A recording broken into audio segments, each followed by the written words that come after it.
Warning: this video has spoilers for the following games.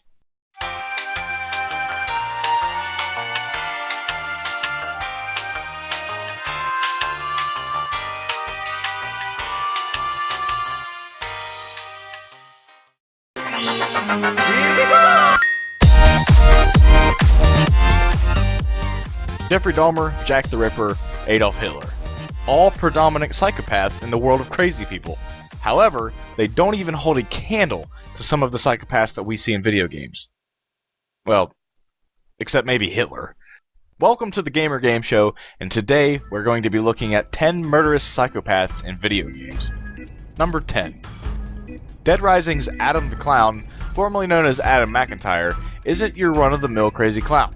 He once enjoyed a normal clown life, entertaining children, until one day the children he was entertaining were eaten alive right in front of him by zombies. Unable to cope with the horror that he had witnessed, he went mad and decided that he would place bloody dolls that resembled the dead children in a space roller coaster.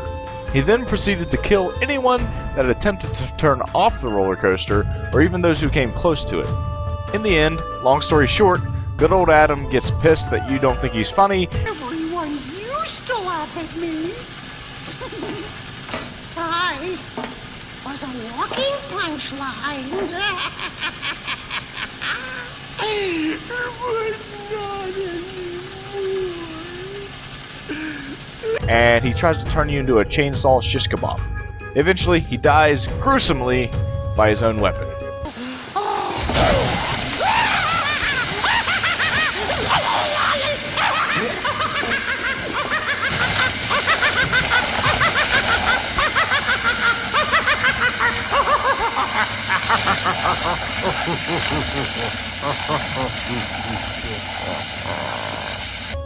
Number 9. Did I ever tell you what the definition of insanity is? Well, if I didn't, don't worry. Voss Montenegro will. Hard to believe that Voss is the secondary antagonist in Far Cry 3, considering he's on the cover of the game and he's the only bad guy anyone remembers. Go ahead, tell me who the main bad guy was. I'll wait. Who's that Pokemon? That's what I thought. Voss has a pretty good excuse for his insanity, though. He was born on the island that the game takes place on, and while still at a young age, he killed his first man for his sister. He then became a drug addict and was kidnapped by the main antagonist of the game to be sold into slavery. His name is Volker, by the way, the main antagonist of the game. Yeah, I didn't know either. Anyway, Volker saw potential in him, and he quickly grew through the ranks and became the leader of a faction known as the Pirates, where he could murder, rape, and steal as he pleased. He even nearly wiped out his own people, the Rockyats. He also killed Kim Jong-il. So get out your dictionary and hold on, because you might just get kicked into a deep watery pit while learning something about the English language. Number 8. There's something about clowns and psychopaths, the most famous being the Clown Prince of Crime, the Joker from the Arkhamverse. No one really knows his origins, but it is widely accepted that he used to be a failed comedian who became the criminal Red Hood for the Falcone crime family. On a heist at the Axis Chemicals Company, he was confronted by Batman and fell into a vat of chemicals which gave him his signature white skin, green hair, red lips, and smile. It also made him completely f***ing insane. Since then, he has run amok in Gotham, and he has his hand in every criminal's cookie jar, and is the top crime lord in the city. He kills without remorse and causes destruction just for the sake of it. His entire life revolves around creating chaos just to see if Batman can stop him. His resume includes torturing Jason Todd, skinning a man alive and forcing him to go out on stage, tearing off his own face just to see if he could do it and then sewing it back on again, and paralyzing Barbara Gordon because it was funny. Number 7. Pigsy is a crazy, murderous man-pig who just loves eating people. His hobbies include eating human flesh, killing James Cash, and long walks on the beach. Pigsy was hired to star in some snuff films for Lionel Starkweather. He had a few big hits, and then Starkweather decided to hire the main game antagonist, James Cash. And he had no use for Pigsy anymore and locked him away in his attic. When Cash returns to the house, Pigsy breaks free to hunt him down. So, while playing the game, you are trapped in a house with a murderous man wearing a dead pig's head that is now wielding a chainsaw. His mind is completely degraded to an animal or childlike state, and he can only speak in short sentences and he grunts like a pig. He also kills without remorse. Luckily, he is very stupid, however, and he falls down a hole where Cash then proceeds to cut off his arms with his own chainsaw so he can fall to his death.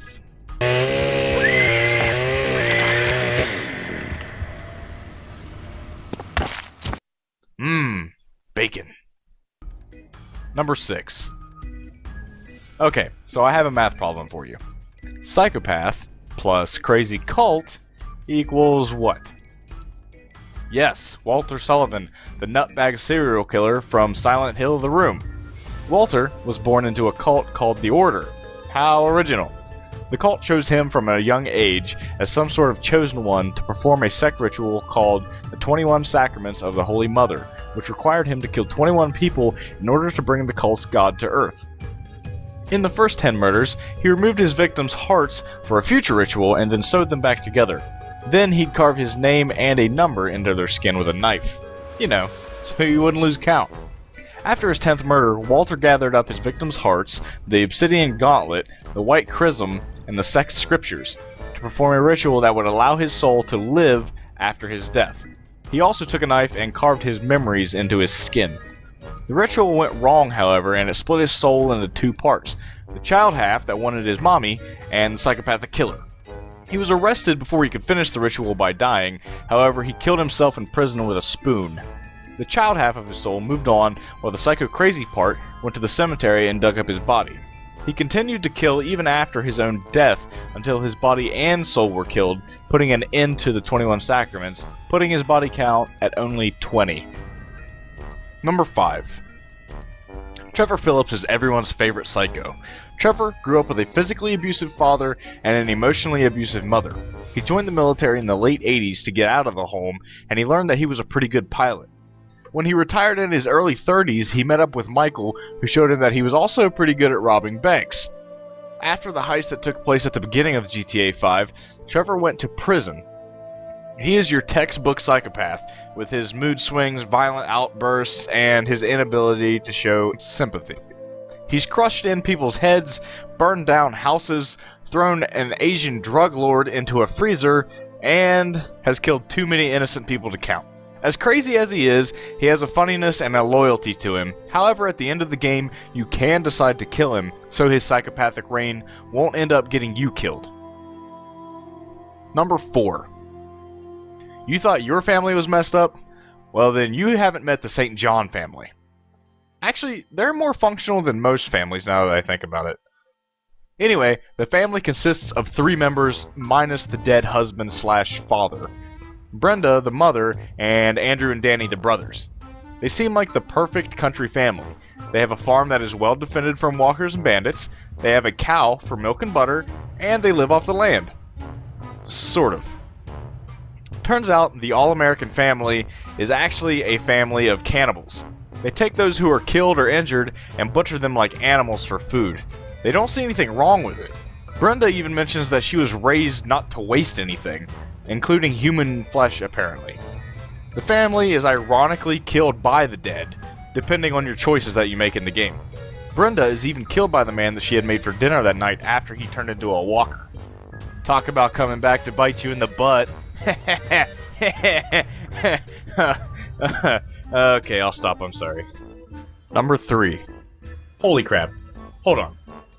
Another clown? Seriously? Okay. Kefka Palazzo is the main antagonist in Final Fantasy VI. He started out as the court mage of Emperor Gestahi,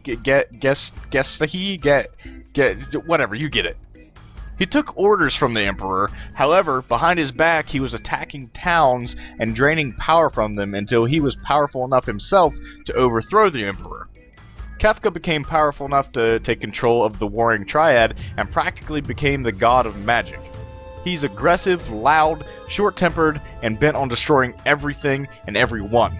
He has a sadistic sense of humor and enjoys the death of the innocents.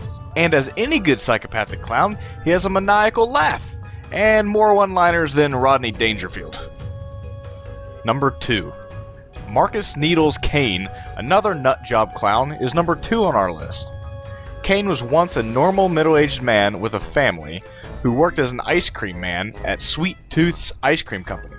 However, the mundane lifestyle left an emptiness in Kane, and he yearned for something more of a violent lifestyle. He developed a dark, split personality, and his new persona came out as Sweet Tooth.